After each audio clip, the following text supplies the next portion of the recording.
If you want to change your financial life, your first goal should be to save your first $10,000. Because once you hit 10K, everything changes. You stop living paycheck to paycheck. You stop stressing about every bill. And you finally have momentum. But most people never get there. So in this video, I'm giving you the exact step-by-step plan to save your first $10,000, even if you're starting from zero. Step 1 is simple, but most people skip it. You need a clear target and a deadline. Don't just say, I want to save money. Say this instead. I will save $10,000 in the next 12 months.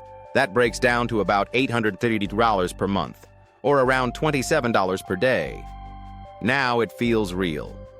Step 2 is to cut your biggest expenses first. Most people try to save money by skipping coffee. That won't get you to 10K. Focus on the big three: housing, transportation, and food.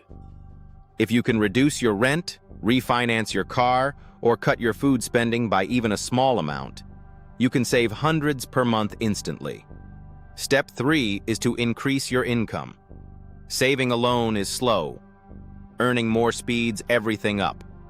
Pick one simple income boost. Work extra hours. Start a small side hustle. Sell things you don't use. Do freelance work online. Even an extra $300 to $500 per month can dramatically shorten your timeline.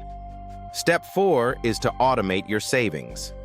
This is where most people finally start winning. Set up an automatic transfer on the day you get paid. Treat your savings like a bill you must pay.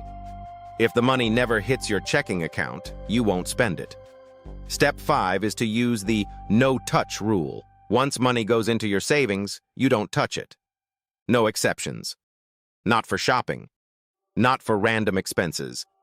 This is your future fund. Step 6 is to track your progress weekly. Watch your money grow. $500, $1,000, $3,000. Momentum builds confidence. And confidence keeps you going. Step 7 is to stay consistent, not perfect. You don't need to be perfect. You just need to keep going. Even if you have a bad month, don't quit. Adjust and continue. Because the truth is, your first $10,000 is the hardest. But once you reach it, the next $10,000 becomes much easier. And that's how real wealth starts. Thank you for watching. If you want simple step-by-step strategies like this to build wealth faster, subscribe now.